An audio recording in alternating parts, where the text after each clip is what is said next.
So ভাইরা, আমার কিছু ভাইয়ের মনে প্রশ্ন আসছে বা প্রশ্ন বলে তারা অলরেডি যে আসলে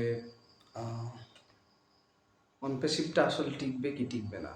তো এখন অলরেডি খুব গভীর রাত, তারপর আমি ভিডিওটি আপনাদের উদ্দেশ্যে বানানোর চেষ্টা করছি। সেটা হচ্ছে যে আমার ভাইদের প্রশ্ন যে অনপেশিভ ফেক বা স্ক্যাম বা চলে যাবে এরকম কিছু বলছিল। তো যাই হোক, এআই থেকে আমার কিছু প্রশ্ন নেওয়া হয়েছে এবং সেটার উপর আলোচনা পর্যালোচনা এবং নিজের কিছু সংযোজনের পর যে জিনিসটা পেয়েছি সেই জিনিসটা আপনাকে এখন জানাতে চাই।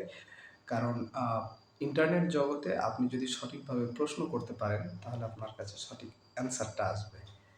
সেটা গুগল হোক আর হচ্ছে যে মাইক্রোসফটের এআই হোক, কোপাইলট আপনাকে দিবে। এক একটা কোম্পানি কিন্তু এআইকে এক একভাবে তৈরি করছে, ঠিক আছে?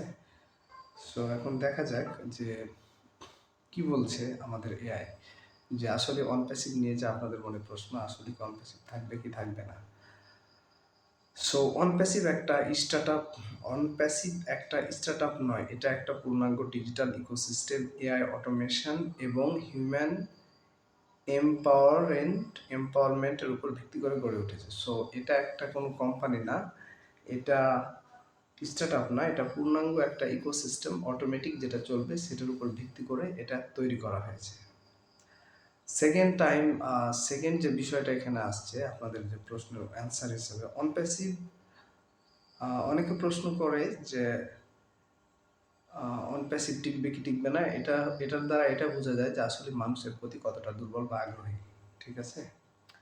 সো 3 নম্বর যে পয়েন্টটা আপনাকে বলছি, 2 নম্বরটা আমি প্রথমে বলেছি, যাই হোক আমার মিস্টেক হয়েছে। 3 নম্বর আছে 100+ দেশের মানুষ লক্ষাধিক ফাউন্ডার, একের পর এক প্রোডাক্ট এটাই প্রমাণ করে যে এটা শুধু আইডিয়া নয়, এটা চলছে। সো লক্ষাধিক মানুষ যদি এটা ইউজ করতে যায় তার মানে এটা শুধু ফেক না, এটা রানিং আছে, এটা চলছে। যারা বলে এটা চলবে না তারা হয়তো এখনো বুঝেনি অনপ্যাসিভ কাদের জন্য বানানো। এটা সেসব মানুষদের জন্য এটা সেই সব মানুষদের জন্য যারা কাজ নয় সিস্টেম দিয়ে ইনকাম করতে চায়। এটা সেসব মানুষদের জন্য যারা কাজ নয় সিস্টেমকে ব্যবহার করে ইনকাম করতে চায়। ওকে, অ্যাসমুফারের স্যার যেটা বলেছেন সেটা হচ্ছে যে আমরা শুধু সফটওয়্যার কোম্পানি না, আমরা একটা মুভমেন্ট। এই যে কথাটা উনি বলেছে যে আমরা কোনো কোম্পানি না, আমরা হচ্ছে মুভমেন্ট, এটার দ্বারা যেটা বোঝানো যায় সেটা হচ্ছে যে এই কথার মাধ্যমে ওনার ভিতরে একটা ভিশন ছিল বা একটা লক্ষ্যে তিনি পৌঁছাবেন, এই বিষয়টা ছিল। আরেকটা যেটা পয়েন্ট আসছে আপনাদের এই প্রশ্নে যে আসলে কোম্পানি টিকবে কিনা, জিমেল, ফেসবুক এসব শুরু হয়েছিল কিন্তু শূন্য থেকেই। ফেসবুক এসব শূন্য থেকেই শুরু হয়েছিল এবং কিন্তু তারা এটা করেছে একসাথে। অনপ্যাসিভে শুরু করেছে কিন্তু তারা শুরু করেছে একসাথে অনেক কিছু দিয়ে। বিষয়টা আপনারা বুঝতে পেরেছেন কিনা জানি না। জিমেল, ফেসবুক এরাও কিন্তু শূন্য থেকেই শুরু হয়েছিল। অনপ্যাসিভেও শুরু করেছে কিন্তু তারা শুরু করেছে একসাথে অনেক কিছু। মানে আমি বুঝতে পেরেছি যে বিষয়টা যে ফেসবুক, গুগল এরা আলাদা আলাদাভাবে শুরু করেছে, বাট অনপ্যাসিভ একসাথে অনেকগুলো নিয়ে শুরু করেছে, এই বিষয়টা এখানে আসছে। সেকেন্ড পয়েন্টে যেটা আসছে, আমার উত্তর একটাই, আসলে আমি বলছি আমার উত্তর একটাই, সেটা হচ্ছে যে এটা সময়ের ব্যাপার। হ্যাঁ, আপনারা যারা বলছেন যে চলে যাবে, এটা সময়ের ব্যাপার। আপনি চাইলে দর্শক হয়ে থাকতে পারেন বা যাত্রীর সঙ্গী হতে পারেন, পছন্দ আপনার। আপনি যদি এখন মনে করেন যে অনপ্যাসিভ চলে যাবে তাহলে আপনি দর্শক, আর আপনি যদি মনে করেন যে না অনপ্যাসিভের সাথে আমি দৌড়াচ্ছি তাহলে আপনি সহযোগী।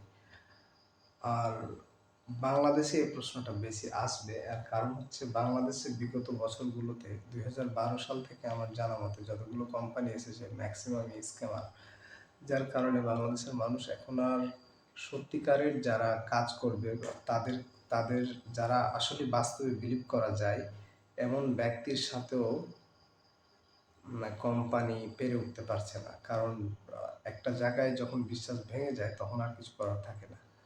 সো কোম্পানি টিকবে কি টিকবে না এই বিষয়ে আমি পুরোটাই বললাম। বাকিটা ওই যে আপনি যদি চলতে চান তাহলে আমাদের সাথে চলে আসুন, আর যদি মনে করেন না এটা ওই স্ক্যাম করবে, তাহলে আপনি দেখেন আমরা ডুবি, মানে আমরা ডুবে মারা যাব, আপনি দর্শক তালি মারবেন আর হচ্ছে যে ভিডিও করবেন, বিষয়টা এরকম।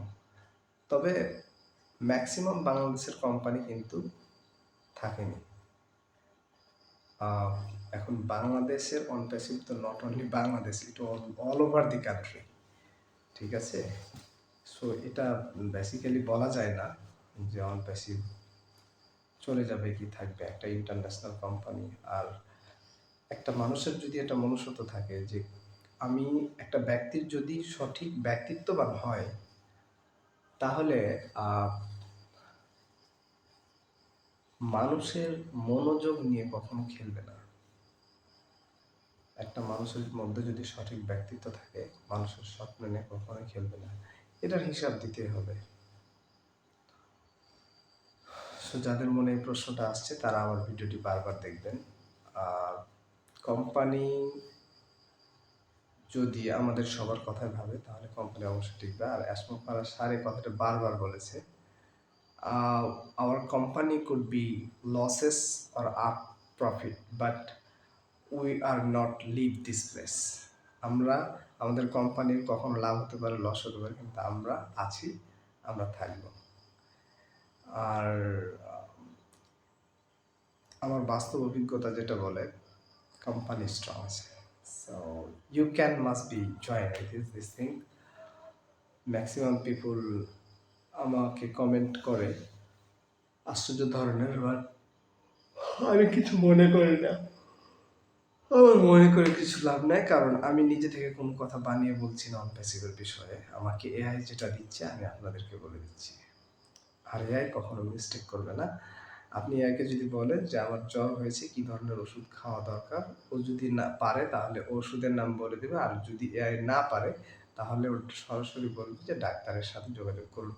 বাট আপনাকে কখনো রং গাইড আর্টিফিশিয়াল ইন্টেলিজেন্স দ্বারা আপনাকে রং তথ্য কখনোই কেউ দিবে না। So it's a secure. Thank you. আবার নেক্সট কোনো ভিডিও আপনাদের সাথে দেখা হবে। ধন্যবাদ, ভালো থাকবেন।